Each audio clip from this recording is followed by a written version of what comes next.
आनंदमयी चैतन्यमयी सत्यमयी परमे।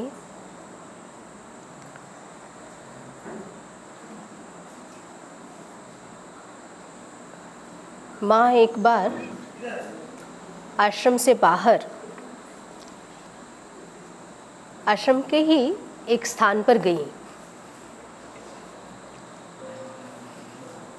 और माँ वहाँ कहती हैं कि मैं यहाँ पैर कहाँ रखूँ, क्योंकि यहाँ पर तो प्रत्येक स्थान पर इतने सारे फूल खिले हुए हैं छोटे छोटे। और आज निरंतर माँ की यही बात स्मरण हो रही थी। पूरे आश्रम के प्रत्येक स्थान पर भूमि में आध्यात्मिक वातावरण, स्पिरिचुअल एटमॉस्फेयर, उसके फूल बिछे हुए हैं। नीम के फूल को नाम दिया है माँ ने, और इस समय प्रत्येक स्थान पर जहाँ देखो, और माँ के मन में तो ये बात में आई, हम सचमुच में इतना सजग होकर उसको नहीं कर सकते, लेकिन इसको अपना सौभाग्य मानते हैं कि उनके स्पर्श से स्पंदित हुए उस परिसर में हमें आने का सौभाग्य मिला। पूरे वातावरण में वो स्पंदन है और हम में से प्रत्येक उस बात को अनुभव कर रहा है शरीर तक में।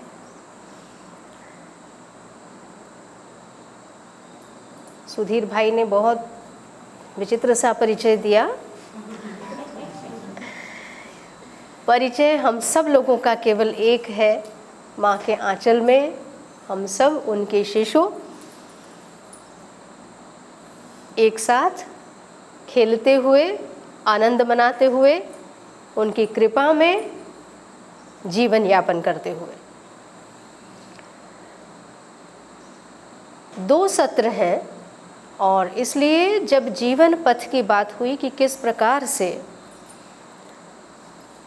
हमारी जो भूमिका है उसको देखा जाना है, इस परिप्रेक्ष्य में कि हम माँ श्री अरविंद के स्पर्श को पाने का सौभाग्य पा चुके हैं,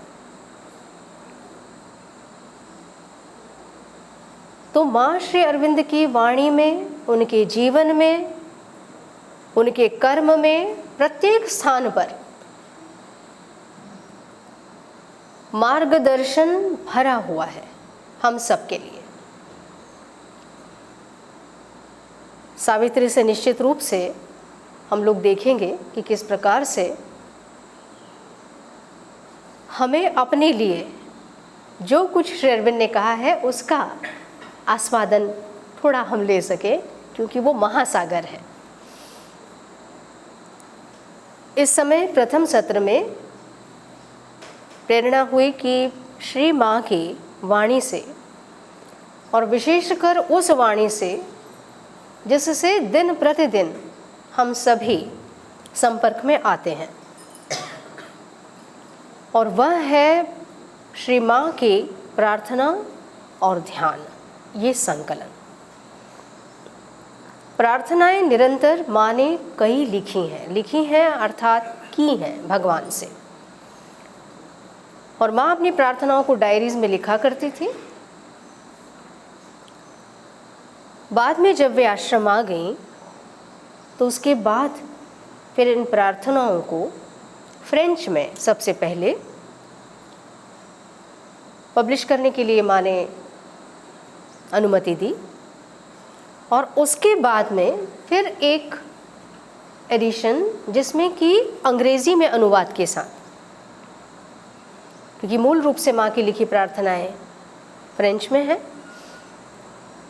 और इसमें एक और विशेष बात जो जुड़ी कि जब अंग्रेजी में ये प्रार्थनाएं आती हैं तो उसमें से कई प्रार्थनाएं हैं जिनका अनुवाद स्वयं श्री अरविंद ने किया,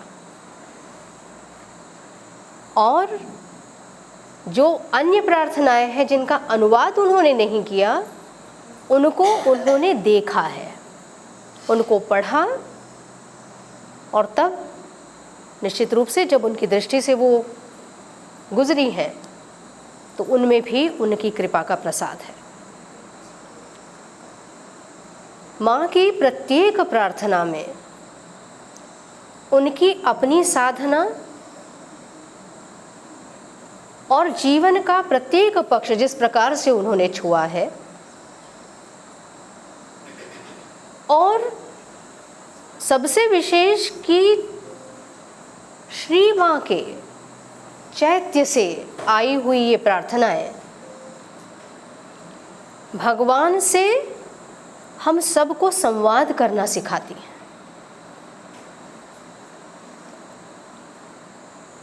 प्रार्थना का अन्यथा हमारे भीतर एक भाव क्या जगता है, जब हम भगवान से प्रार्थना करते हैं तो विशेष रूप से हम स्वयं को केंद्र में रखते हैं। यहाँ तक कि यदि हम सबसे पहले प्रार्थना के रूप में जो उठा है, यज्ञ की अग्नि जिसको लेकर गई है देवताओं तक, वहां भी हम देखते हैं कि मांग है।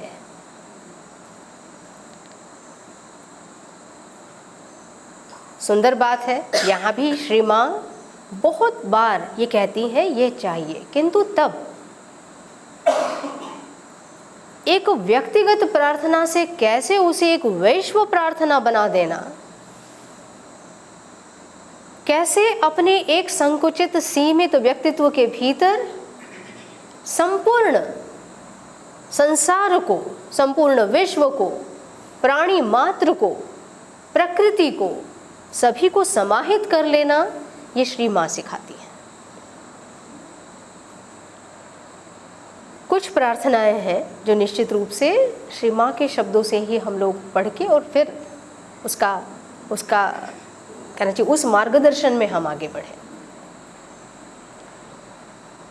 शरीर के लिए, प्राण के लिए, मन के लिए, चैत्य के लिए, हमारा भाव जगत जिन चीज़ों से भरा हुआ है उन सब के लिए, हमारी आध्यात्मिक सत्ता कहाँ तक जा सकती है, उन सभी सोपानों के लिए वो सारी शक्ति, सारा मार्गदर्शन, सब कुछ इन प्रार्थनाओं में है। प्रत्येक दिन यदि इस प्रसाद को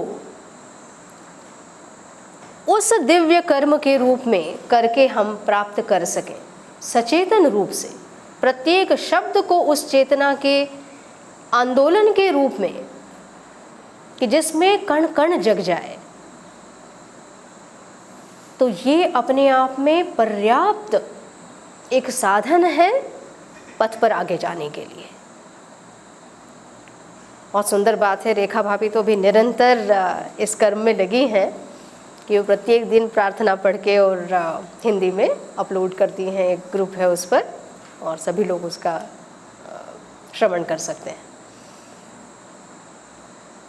एक प्रार्थना जो लगभग सभी केंद्रों पर हम सभी लोग वर्षों से पढ़ते चले आ रहे हैं और ये इस पुस्तक में लगभग अंतिम प्रार्थना है इस पब्लिश्ड एडिशन में। माँ ने जितनी प्रार्थनाएं लिखी थी अपनी डायरीज में से फिर उसमें से एक सिलेक्शन किया और फिर ये हमारे हाथ में आई है।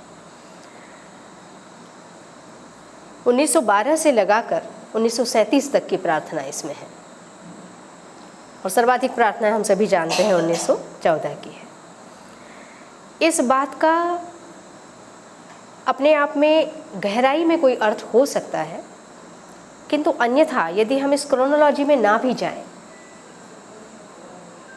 तो केवल इस बात से कि श्री माँ ने किस प्रकार भगवान के सम्मुख अपने आप को निवेदित करने का ये मार्ग हम सबको दिया है, ये अद्भुत है। हम लोग आरंभ करते हैं और एक प्रार्थना जो नवंबर 3 की है 1912 की। और श्री माँ यहाँ पर हमारी सत्ता के, ये नवंबर 2 से और फिर 3 पर हम लोग जाएंगे, नवंबर 2 में 1912, और ये श्री अरविंद के अनुवाद की हुई प्रार्थनाओं में से एक। हमारी पूरी सत्ता के लिए भगवान के सम्मुख उनको निवेदित करते हुए क्या स्थिति होनी चाहिए, वो सर्वोत्तम आदर्श के रूप में यहाँ श्री माँ दे रही है। Although my whole being is in theory consecrated to thee, O sublime Master, who art the life, the light and love in all things, I still find it hard to carry out this consecration in detail. It has taken me several weeks to learn that the reason for this written meditation, its justification, lies in the very fact of addressing it daily to thee. In this way, I shall put into material shape each day a little of the conversation I have so often with thee. I shall make my confession to thee, as well as it may be, not because I think I can tell thee anything, for thou art thyself everything, but our artificial and exterior way of seeing and understanding is, if it may be so said, foreign to thee, opposed to thy nature. Still, by turning towards thee, by immersing myself in thy light at the moment when I consider these things, little by little I shall see them more like what they really are, until the day when, having made myself one in identity with thee, I shall no more have anything to say to thee, for then I shall be thou. This is the goal that I would reach. Towards this victory, all my efforts will tend more and more. I aspire for the day when I can no longer say I, for I shall be thou. How many times a day still I act without my action being consecrated to thee. I at once become aware of it by an indefinable uneasiness, which is translated in the sensibility of my body by a pang in my heart. I then make my action objective to myself, and it seems to me ridiculous, childish, or blameworthy. I deplore it. For a moment, I am sad until I dive into thee, and there losing myself with a child's confidence, await from thee the inspiration and strength needed to set right the error in me and around me, two things that are one, for I have now a constant and precise perception of the universal unity, determining an absolute interdependence of all actions. मूल रूप से जीवन में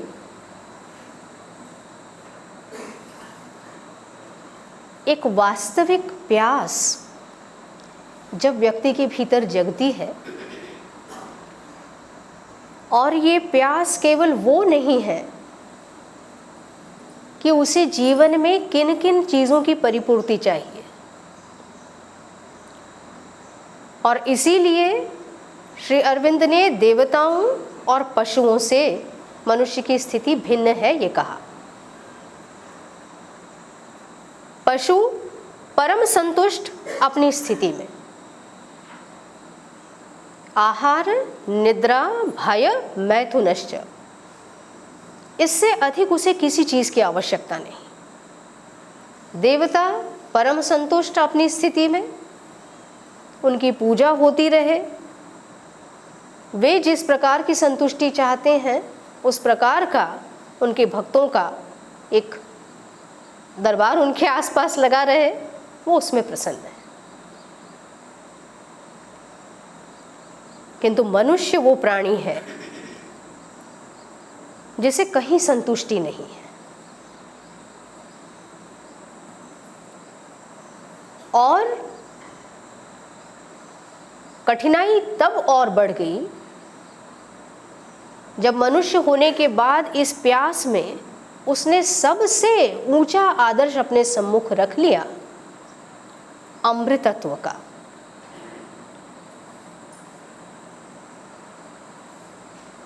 अब इस पथ में जब उसे अमरता चाहिए, उसे जीवन का आनंद चाहिए, उसे प्रेम चाहिए, उसे प्रकाश चाहिए, उसे सौंदर्य चाहिए, सामंजस्य चाहिए, जीवन में माधुर्य चाहिए, कितने ही प्रकार की उसकी इच्छाएं जो अभिप्साओं में परिणत हो गई, उन सब के कारण उसकी ये असंतुष्टि और बढ़ती है। क्या इसलिए वो मनुष्य ना हो? वास्तव में भगवान ने जब इस अवतरण के लिए ये संकल्प अपने भीतर स्थापित किया होगा या उसकी रचना की होगी, तब उन्होंने जिस शक्ति को ये कार्य दिया, हम सब जानते हैं, श्री अरविंद से हम सब पढ़ते हैं, इस बात को समझते हैं कि किस प्रकार बाह्य प्रकृति को ये कार्य मिला। वो शक्ति है जो आकर और इस कार्य को साधित करती है, नीचे की ओर उतरती है, पदार्थ जगत तक आती है और फिर उसके भीतर उस चेतना का एक अंश गुम्फित रूप में छोड़कर जाती है।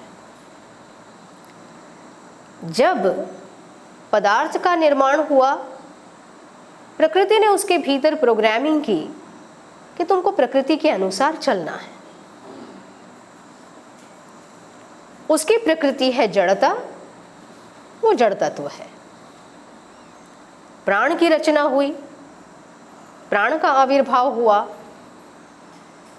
उस महामंच पर, तब पशु जगत में भी, वनस्पति जगत में भी, सब और सबके भीतर ठीक वही प्रोग्रामिंग, जिस प्रकार प्रकृति तुम्हें चलाए, जो तुम्हारी इंस्टिंक्ट है, उसके अनुसार तुम्हें चलना है।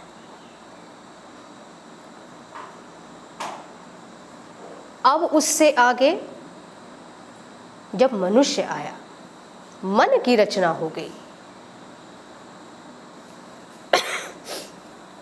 मनुष्य के भीतर की प्रोग्रामिंग जो थी वो कुछ अलग थी। उसके भीतर की उस प्रोग्रामिंग में ये रखा गया था कि जो कुछ प्रकृति ने तुमको कहा है, तुमको उसमें बंधकर नहीं रहना है। और इसीलिए हम सब देखते हैं कि केवल उसी प्रकार से जिस प्रकार पशु के भीतर ये वृत्ति काम करती है, वो अपनी प्रवृत्ति के अनुसार चलता है। जिसके भीतर जैसी प्रवृत्ति है वो मनुष्य के भीतर काम नहीं करती। और तब भी प्रत्येक मनुष्य को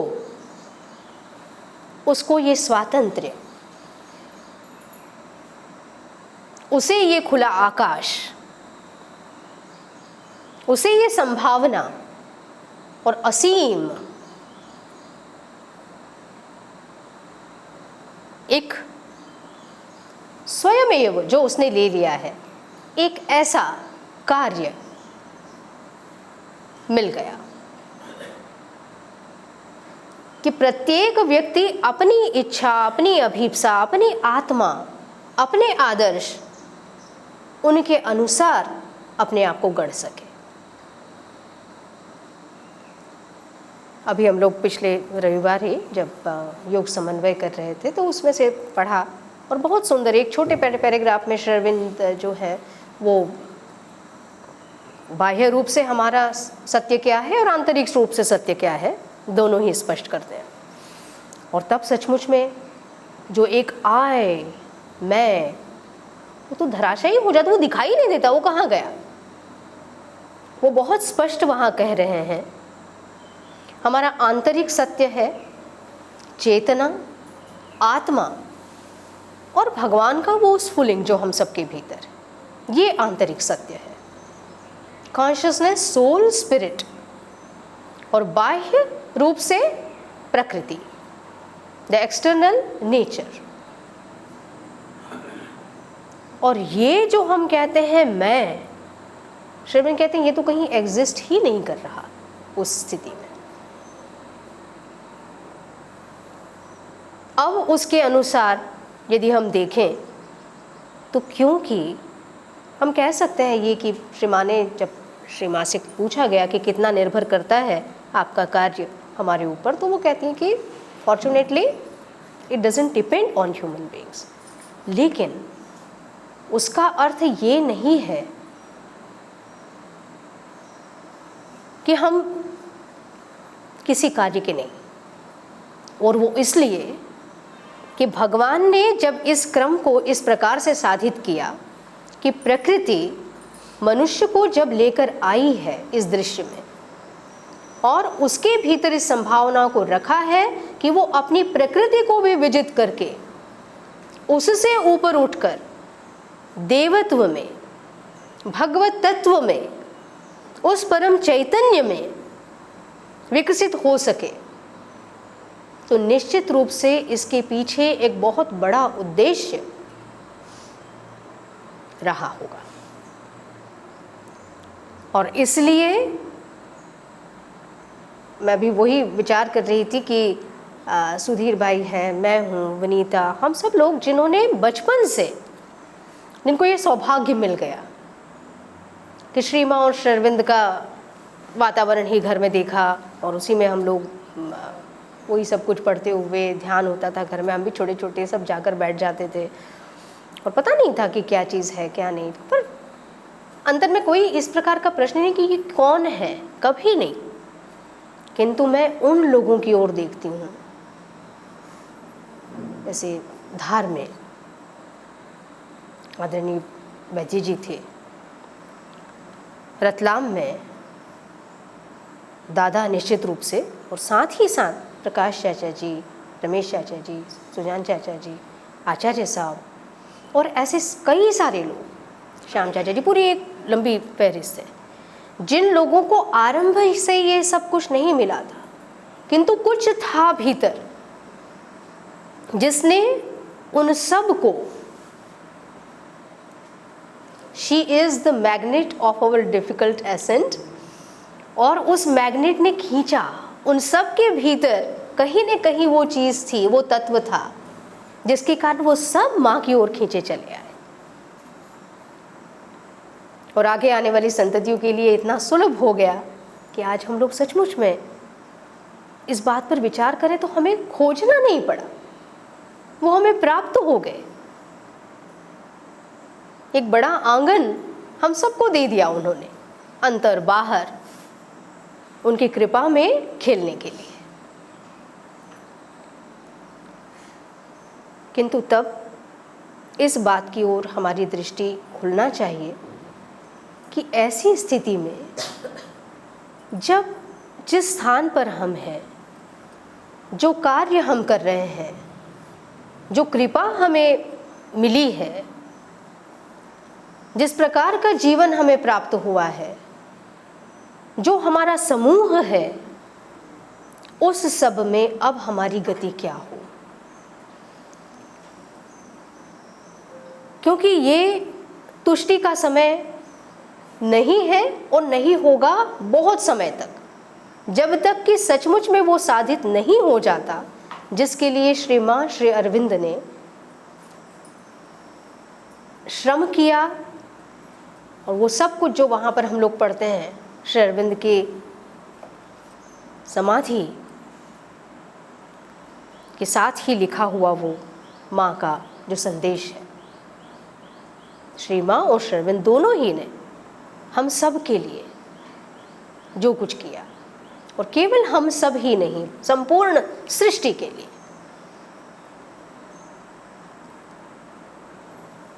और उस क्रम में जब इन प्रार्थनाओं को हम देखते हैं तो इनसे प्रत्येक स्थान पर, प्रत्येक पग पर ये प्रकाश हमें मिलता है कि क्या करना है।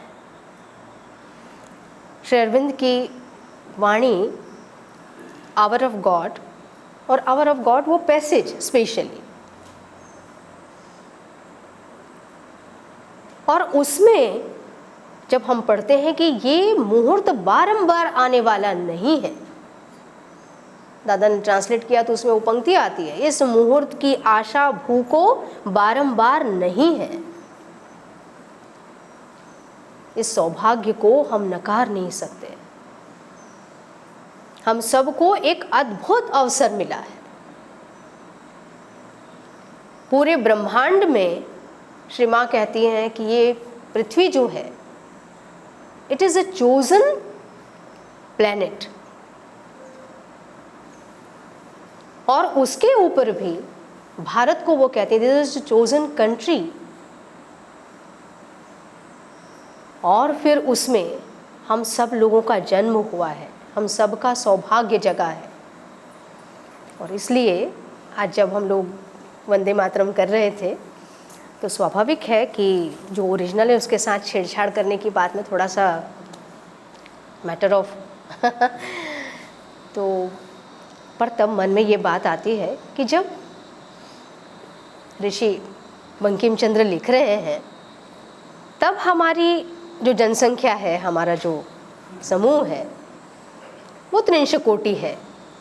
बाद में फिर आश्रम में इसको 60 कोटि भी किया गया एक बार, किंतु धीरे धीरे हम देख रहे हैं पूरे संसार में भारत के प्रति एक अद्भुत प्रकार का आकर्षण, एक अलग ही प्रकार का खिंचाव उत्पन्न हो रहा है। और उस स्थिति में स्वयं भारत जो अभी सबसे अधिक जनसंख्या वाला देश है, तो असंख्य कोटि ही वास्तव में ये होना है। हम नहीं जानते कितने हृदयों के भीतर, किसी गणना में हम बांध नहीं सकते। मन में भाव ऐसे ही था, असंख्य कोटि। हाँ, 300 कोटि। और इसलिए श्री माँ को निवेदित करने करके हमने छेड़छाड़ कर दी और उसको हमने असंख्य कोटि कोटि कोटि असंख्य कोटि भुजै धृत कर कर वाले। नहीं जानते हम कि श्री माँ के लिए, भारत माता के लिए कितने कंठ हैं जो निरंतर इसका गान करते हैं, और कितने हाथ हैं सचमुच में वो सक्षम रूप से। श्री अरविंद कितना सुंदर उसमें लिखते हैं वंदे मातरम में, और श्री अरविंद कह रहे हैं वर्क दैट शी में प्रॉस्पर, भारत माता, वर्क दैट शी में प्रॉस्पर, सफर दैट शी में रिजॉइस। उसके लिए सहन करो, दो अपने आप को, श्रम करो, क्योंकि इसमें माँ का हर्ष है।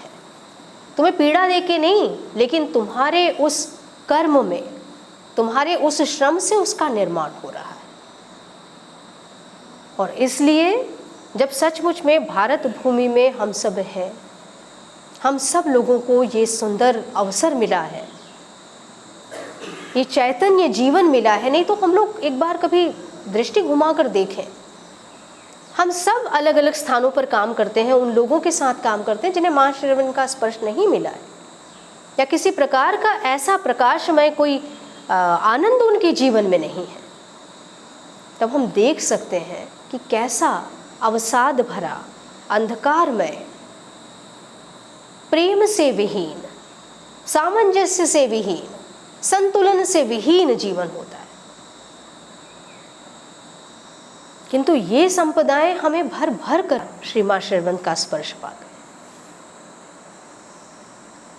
और इसलिए इस सौभाग्य को बहुत सुंदर और बहुत पूर्ण रूप से जीने की आवश्यकता है। आगे एक और प्रार्थना, अब जिसमें शरीर के लिए विशेष करके और पूरे ही जीवन को कैसे यंत्र बना देना चाहती हैं माँ, और वो प्रार्थना हम सब के लिए। Let thy light be in me like a fire that makes all alive. Let thy divine love penetrate me. I aspire with all my being for thy reign as sovereign and master of my mind and heart and body.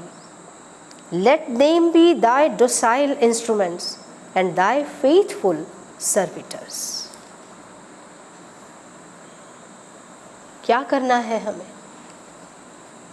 हमारी सत्ता के प्रत्येक ही भाग को वो भगवान का यंत्र बन जाए, दाय डोसाइल इंस्ट्रूमेंट, ऐसा सुनमनीय सुयोग्य यंत्र। मेरे प्राण में जो कुछ जगे, जो भाव आए। अभी यहाँ पर पूरे पेरीफेरी में मैंने देखा वर्बेना लैंटाना जिसको हम लोग कहते हैं, और एक टाइम पे साइंटिस्ट ने, जो बॉटनिस्ट है, उन्होंने तो इसको घोषित कर दिया था कि ये जो है पूरे मालवा को डेजर्ट में कन्वर्ट कर देने वाला है। पर क्या करें, अंधे हैं वो लोग। उन्होंने तो पढ़ा नहीं ना कि माँ ने किस किस को क्या क्या सुंदर नाम दिया है और किस वनस्पति के भीतर से। अब विचार करके देखें कि ये पौधा जब अंग्रेज यहाँ आए तो बाहर से, उनके अपने देश से, किसी वाइसराय के बंगले में लगाने के लिए लाया गया था, और अब उसमें light in the cells, aspiration in the cells. और यहाँ पर जो पेरीफेरी में है, जो मैं देख रही थी, बहुत सुंदर एक बहुत ही लाइट ऑरेंज के साथ पिंक मिक्स है, emotional beauty in the cells. सचमुच में हमारे भाव जगत में, हमारे प्रत्येक प्राण के जो कुछ भी हमारे संवेग हैं, आवेग हैं, उन सब में ऐसा सौंदर्य जग जाए। शेरविन तो स्पष्ट कह रहे हैं सावित्री में, our bodies cells must hold the immortals flame. और वो आरंभ कहाँ से होगा? आश्रम में। सुरेंद्र भाई यहीं पर हैं और वो निश्चित रूप से हमें बताएंगे। वो भाग रहे हैं उस संपूर्ण व्यवस्था का, वो उसमें रहे हैं। दीक्षित भाई 95 वर्ष की वय में, और प्लेग्राउंड में मार्च पास्ट हो रहा है जो डेली उनकी ड्रिल है। बाकी सब लोग 2 बार का कर चुकेंगे, तब तक वो वहाँ से शायद 10-15 कदम एक बार में आए हैं, लेकिन वो अपना करेंगे। और 2 दिन बाद शरीर माँ को निवेदित करके माँ के आंचल में चली जाती है, उनकी चेतना, उनकी सत्ता। उस उम्र तक भी ये बात मन के भीतर और शरीर में उसको वास्तव में व्यावहारिक रूप से उसको करना, कि इस शरीर को श्री माँ का उस कर्म का यंत्र बनना है, उस संकल्प को बनाकर रखना। हम सब जानते हैं कि व्यायाम करने के लिए एक संकल्प और ना करने के लिए 100 बहाने। ये कारण आ गया, वो आ गया। प्रत्येक 9 वर्ष पे प्रत्येक व्यक्ति के भीतर ये कि नहीं, इस साल में तो होता है, सभी के भीतर होता है, या अपने बर्थडे पर या कोई ऐसे विशेष अवसर पर। 21 जून आ जाएगी अभी,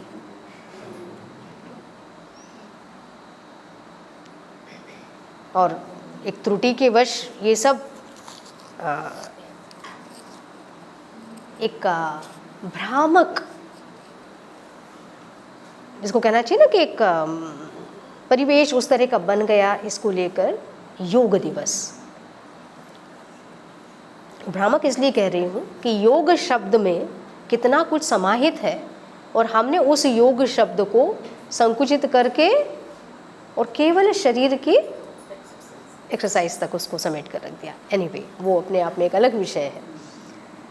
किंतु यहाँ फिर हम लोग लौटे तो सचमुच में इस भाव को मन के भीतर बनाकर रखना और शरीर में उसको परिणत करना, उस क्रिया में लाना, व्यावहारिक रूप से करना, और तब यांत्रिकता न आने देना, सचेतन रूप से प्रत्येक दिन, केवल उतना नहीं कि जितना मेरे शरीर ने अपने आप में अभ्यास में उसको ले लिया है। प्रत्येक दिन इस सचेतना के साथ में, इस सचेतनता के साथ में कि ये और अधिक सचेतन बने, ये और अधिक नमनीय बन सके, ये और अधिक योग्य बन सके। और क्यों बने? क्योंकि इससे भगवान का कार्य साधित होना है। यहाँ अहंकार का कोई स्थान नहीं है, क्योंकि अब उसको भगवान के कार्य के लिए यदि दिया जाना है, प्राण को यदि भगवान के कार्य के लिए दिया जाना है, मन को यदि भगवान के कार्य के लिए दिया जाना है, तो वहाँ पर किसी भी प्रकार की दुर्बलता का, किसी भी प्रकार की अस्वस्थता का, किसी भी प्रकार की सीमा का कोई अर्थ नहीं है। वे सब व्यवधान जो भगवान के कार्य में इनको यंत्र बनने से बाधित करें, उनको हटाने का कार्य। पहली चीज़ को ये हमारी अभिप्सा जगी कि मुझे भगवान का यंत्र बनना है। श्री माँ कहती हैं कि यदि तुमको अपने शरीर के साथ उस तरह से कार्य करना है, आईने के सामने अपने आप को खड़ा करो, देखो उसमें कहाँ कहाँ डिफॉर्मेशन है। क्योंकि ये योग बहुत स्पष्ट, हम लोग इस बात को समझ लें, योग की एक अवधारणा बहुत शताब्दियों तक भारत में दी गई। भगवान के साथ एक होना बहुत सुंदर बात है, ये तो उसका स्पष्ट एक अर्थ है ही। किंतु तब एक अवहेलना वाला भाव जो जगत के लिए, पदार्थ जगत के लिए, बाह्य जगत के लिए रहा, उसने भारत भूमि का, यहाँ की सब सचेतन आत्माओं का, जो इस और बहुत तेजी से आगे जा सकती थी, उनका बहुत नुकसान किया, हानि की। माँ श्री अरविंद बहुत स्पष्ट रूप से इस पूरे जगत को उस भाव में उठाकर ले जाना चाहते हैं जिसमें ये पदार्थ जगत, बाह्य जगत, ये सब कुछ, ये जड़ जगत सब कुछ सम्मिलित हो। बहुत कुछ समय पहले ही ये बात हुई थी ना, वंदे मातरम है तो हम वंदे मातरम क्यों बोलें, जनगण मन है तो हम खड़े क्यों हों, ये अपनी अपनी इच्छा की बात है। किंतु यदि उस इंटीग्रिटी में इसको हम देखें, उस समग्रता में देखें, तो क्या शरीर नहीं चाहता कि वो खड़ा हो, वो भी उसका भाग बने? हमारी श्रद्धा हमारे मन में है, केवल मन में, और शरीर, प्राण, वो क्या चाहता है? उसी वैराग्य की भूमि में यदि हम कह दें, क्या है, ठीक है, एक स्थान था, कभी सरस्वती का मंदिर था, क्या बात है अगर कुछ और भी चल रहा हो? नहीं। इस बात के कारण, इस भाव के कारण बहुत सारी गड़बड़ हुई है, और जो कुछ त्रुटियां हुई हैं उन्हें निश्चित रूप से संस्कारित करके, परिष्कारित करके, उसमें जो सुधार हो सकता है करके, और ये पीछे की ओर लौटना नहीं है। केवल उतना नहीं है जो माँ हमसे कह रही हैं कि यदि तुमको कोई डिफॉर्मेशन दिख रहा है तो उसको कैसे ठीक करना, उस दिशा में कार्य करो। ये भारत माता के स्वरूप का डिफॉर्मेशन, जिसको स्वस्थ होना, पुनः अपने स्वरूप में आना आवश्यक है, अपरिहार्य है, बल्कि मैं कहूँगी केवल आवश्यक नहीं, इसे साधित तो होना ही होगा। मेरा प्राण वो क्यों अस्वस्थ रहे? यदि उसे भगवान का यंत्र बनना है तो कौन से भाव है जो बाधित करते हैं उसे भगवान का यंत्र बनने में? क्या है जो विकृति को ले आता है और सौंदर्य को नष्ट करता है? क्या है जो मेरे भीतर के प्रेम को और अधिक परिवर्धित होने से रोकता है? क्या है जो मेरे भीतर सामंजस्य के उस सुंदर विचार को मेरे ही अपने किसी ऐसे कार्य से बाधित करता है जो सचमुच में नहीं होना चाहिए? और एक चीज हम लोग स्पष्ट रूप से समझें कि ये समय जो है, एक लंबा समय रहा जब व्यक्तिगत योग को, व्यक्तिगत साधना को बहुत अधिक उस पर जोर दिया गया और उसे बहुत महत्व दिया गया। उसका महत्व कम नहीं हुआ है, किंतु अब जो समय है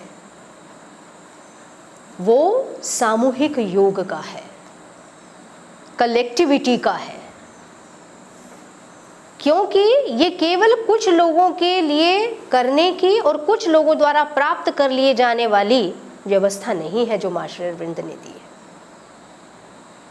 श्री अरविंद ने स्पष्ट रूप से कहा है on my self, on himself, यदि हम लोग देखें वहाँ वे कहते हैं मैंने एक भी शब्द वो नहीं लिखा है, एक भी बात वो नहीं कही है जो मेरे अनुभव से ना आई हो।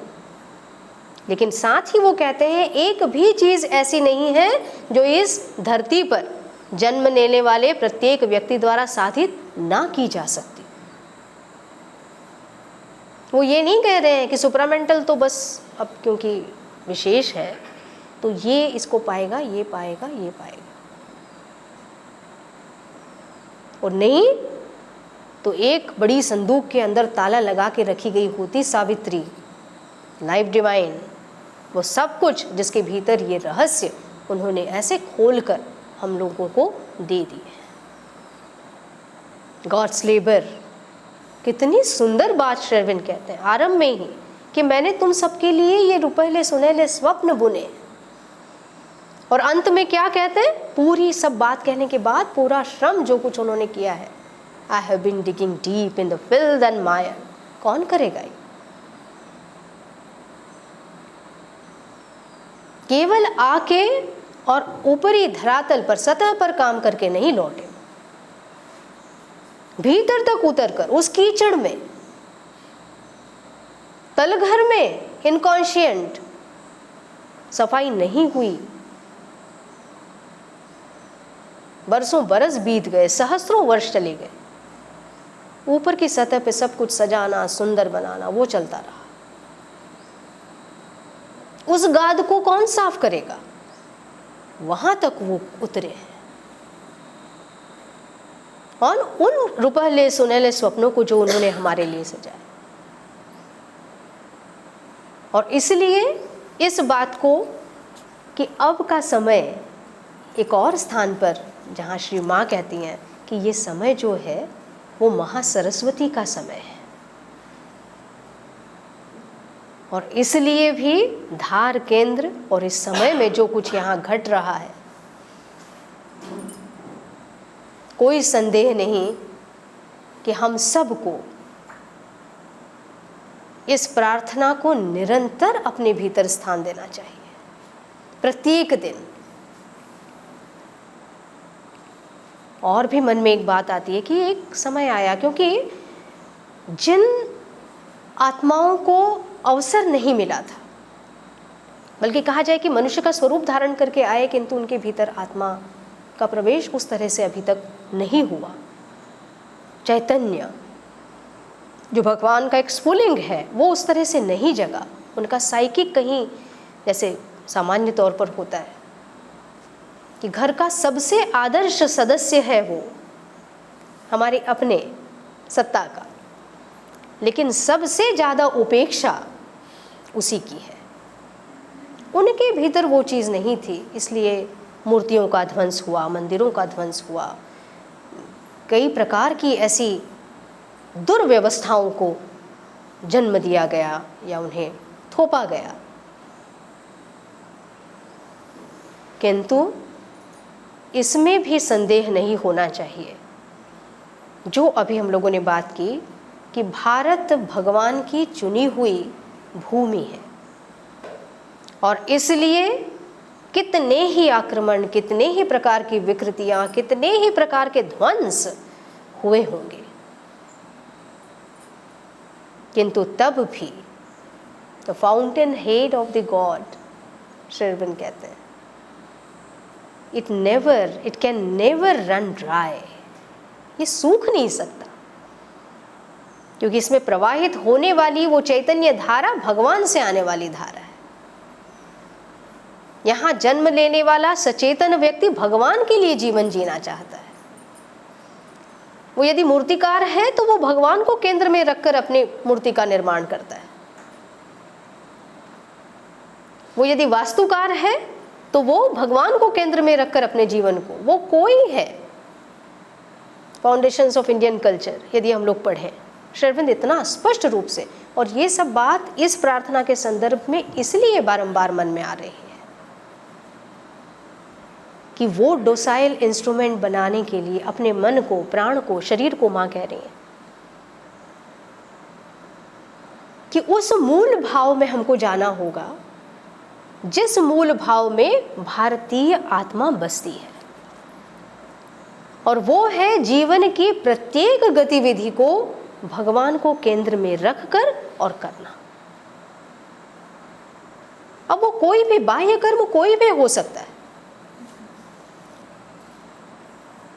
एलिफेंट फूट इस नाम का एक ट्री होता है, क्योंकि इसके पत्ते जो हैं वो इस तरह के हैं, इतने बड़े आकार के, और उसमें मुचकुंद का वृक्ष भी कहा जाता है उसे। वो चर्मकार है, और दूर से देखा कृष्ण आ रहे हैं। अब मैं क्या करूं? अब कृष्ण को देने योग्य मेरे पास कुछ होना चाहिए। तो वो तो चमड़े के साथ काम कर रहा है, तुरंत चमड़े में ही एक फूल बना के और भगवान को भेंट कर देता है। और मुचकुंद का वृक्ष इसे इसलिए कहा जाता है कि उस पे उगने वाले जितने, उस पे जो खिलने वाले फूल हैं, वो सचमुच में यदि आप देखें तो वो दिखाई देते हैं कि ये तो चमड़े से बनाया हुआ है। बिल्कुल वैसा, वैसा ही रंग, वैसी ही थिकनेस, वैसा ही टेक्सचर। कर्म कोई भी हो, हम लोग सब जानते हैं, रैदास के बारे में जानते हैं, कबीर, और वो उन धागों में, उस ताने में, उस बाने में, उसमें भगवान से जुड़ने का सूत्र खोज लेते हैं।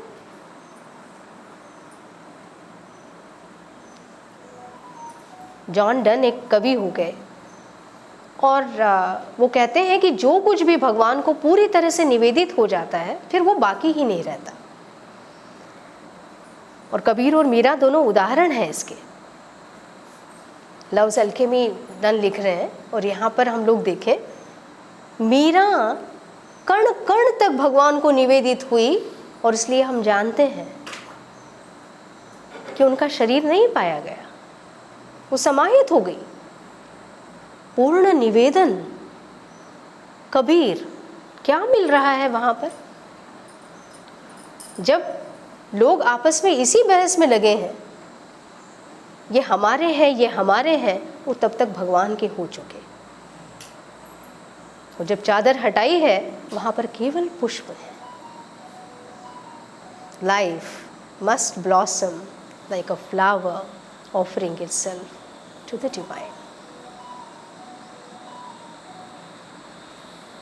और साथ में माँ ने केवल डोसाइल इंस्ट्रूमेंट नहीं कहा, साथ में माँ कह रही फेथफुल सर्विटर्स। दे दिया, बस एक बार निवेदित कर दिया, अब आपका है।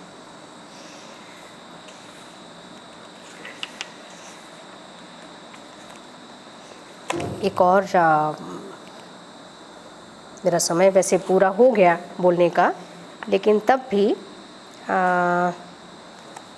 एक अंतिम वाक्य इस प्रार्थना का जरूर मैं पढ़ूं। पूरी प्रार्थना में माँ नवंबर 28 की है, और श्री माँ पूरी सत्ता के लिए जिस प्रकार से उसमें प्रार्थना कर रही हैं, और जो जो हमारी आउटर एक्टिविटी है, जो हमारी कंडीशंस हैं, उस सबको भी वो यहाँ पर बताती हैं कि कैसे ये सारी चीज़ें बांधती भी हैं, लेकिन इन सब में भी कैसे आपका प्रकाश आ सके, उसके लिए प्रार्थना करती हैं। लेकिन तब मैं जो कह रही थी कि श्री माँ की प्रार्थना वैसी प्रार्थनाएं नहीं हैं जिसमें हमें ये दे दो, वो दे दो, हमें ये चाहिए, वो सब कुछ किसके लिए है?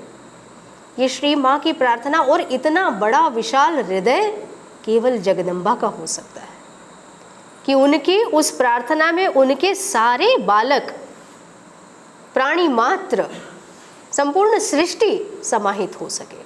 क्या कहती है माँ? O supreme master who shinest in my being and each thing, let thy light be manifest and the reign of thy peace come for all। और ये जो बात है कि वो, और कितनी प्रार्थनाओं में हम देखते हैं peace upon the earth, peace in every heart, thy light for all, प्रत्येक के लिए मांग रही है, संपूर्ण सृष्टि के लिए। हम स्वयं का आकलन कर सकते हैं बहुत सुंदर तरीके से। यदि हम माँ के बालक हैं, हमें अपने लिए नहीं चाहिए होगा। हम मांगेंगे तो बिल्कुल उस भाव में, सर्वे भवन्तु सुखिनः, सर्वे सन्तु निरामया, सर्वे भद्राणि पश्यन्तु माँ कश्चित् दुःखम् आप्नुयात्। और ऐसा व्यक्ति बिल्कुल उस भाव में जगेगा। ईशावास्यम इदं सर्वं यत्किंच जगत्यां जगत तेन त्यक्तेन भुंजीथा माँ गृधः कस्य स्विद्धनम्। इतना ही यदि सचमुच में हम आचरण में ले आ सके और प्रत्येक वस्तु में, प्रत्येक स्थिति में, प्रत्येक व्यक्ति में, प्रत्येक कार्य में भगवान का, भगवान की कृपा का, उनकी गतिविधि का, उनकी लीला का सचेतन रूप से अनुभव कर सके, तो भगवान का यंत्र बनने के लिए वही जगदम्बा जगत जननी निरंतर हमारी सहायता करती है। और ऐसे ही आगे एक और प्रार्थना में जब माँ कहती हैं हरकन ओ पीपुल, और वो किसकी ओर से कह रही है? कि भगवान के वो शब्द उन्होंने सुने और वो हमसे कह रही हैं जागो, जाग जाओ, ये सुंदर प्रभात आया है, इस अवसर के लिए जाग जाओ। हम सबके भीतर निरंतर वो अभिप्सा, वो चेतना और वो आनंद कार्य करे जिसमें हम सचमुच में भगवान के यंत्र बन सके। जय श्री राम।